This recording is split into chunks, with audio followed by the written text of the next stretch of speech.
Yesterday in our Bible story, we learned about the first murder, huh? Yeah. What were the names of Adam and Eve's sons? I forgot. Anybody remember what their names were? I don't. Cain and Abel. Their names were Cain and Abel. Remember Cain and Abel? And remember that Cain loved to plant vegetables and fruits, and Abel liked working with sheep. And do you remember they had to give God a gift? And which gift did God love? Like and accept? The sheep, right?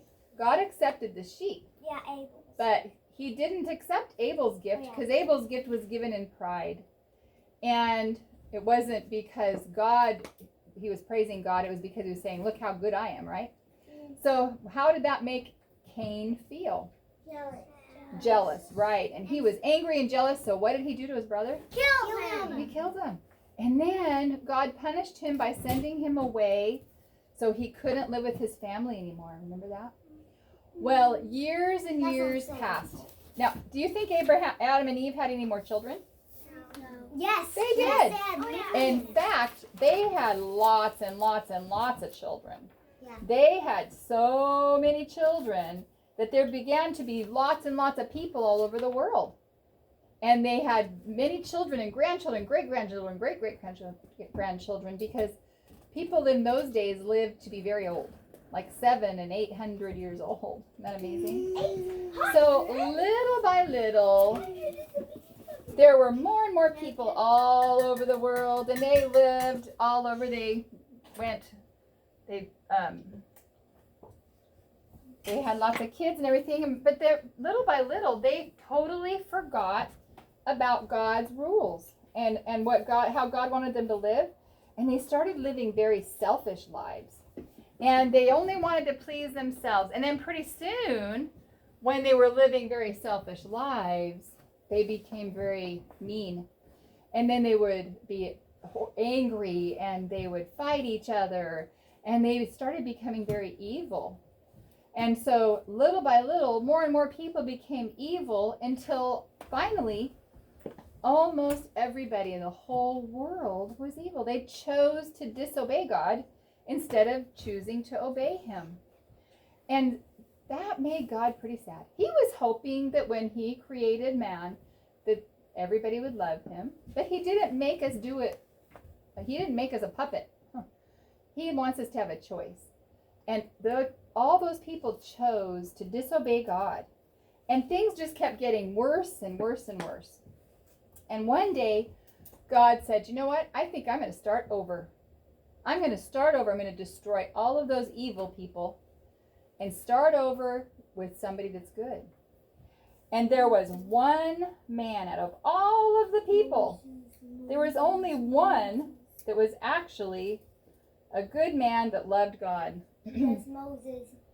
And no, what happened to my him? people are all mixed up in here. I made a big pile of them, and now they're all kind of disorganized. Let me find our Moses. This was Noah. Noah was the one man that still loved God, girls, and still obeyed God, and he was not evil.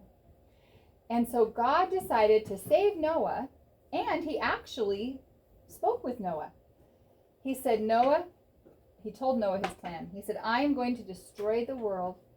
I am going to get rid of all of the evil in the world, and only you and your family will be saved as long as you do what I tell you to do. And he said, I'm going to tell you exactly how to build a giant boat. He was going to build a humongous boat, a ship called an ark. And it was 400 feet long. That's longer than a football field. And like 70 feet wide and 40 feet tall. Really a huge boat. And it was going to be out of a certain kind of wood. And there would be decks in it and different rooms and things for different animals. Just a minute. No. And so Adam obeyed God, and he did exactly what God told him to do. Not Adam. I mean, not Adam. Noah. Noah built a big, huge ship called an ark. Do you think the people said, well, that's a good idea? No. No, the people were watching him build this and they said, what are you doing? And they started making fun of him and they would just laugh at him and say, what are you doing? Why are you building a boat on the ground? And Noah said, God told me to build this boat because he's going to destroy the world. And he gave them a chance. If they would have said, if they would have admitted that they were sinners, maybe God would have saved them. But they all just laughed at him and they didn't believe him and they made fun of him. And so they just continued on in their lives doing all kinds of horrible things and continuing in their sin. But Noah worked and worked. He worked on that boat for 125 years. That's a long time, isn't it? And he hammered and he sawed and he worked and worked and worked. And I'm sure that his sons probably, they helped build it too.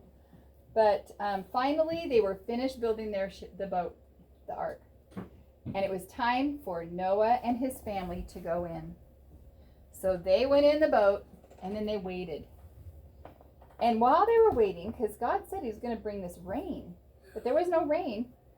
And one other thing they brought in the boat was God told them how much food to bring. So they brought all kinds of food for themselves to eat, and they even brought food for animals. Probably lots of hay and grains and things. And all of a sudden, one day, the animals started coming. Noah didn't have to go find them. He didn't go hunt for them and bring them in on leashes. God brought them. So the animals started coming to the ark, 2 by 2. Every kind of animal, a boy animal and a girl animal. Let's get rid of some of these people. Maybe when the lions started coming around, the people said, I'm out of here. But there were 2 giraffes and 2 elephants And 2 lions. and 2 lions, and there were Mammals. even little dogs came, What? and even little cats came. But you know what? There were more than 2. There were more than 2 sheep, because there were 2 tigers.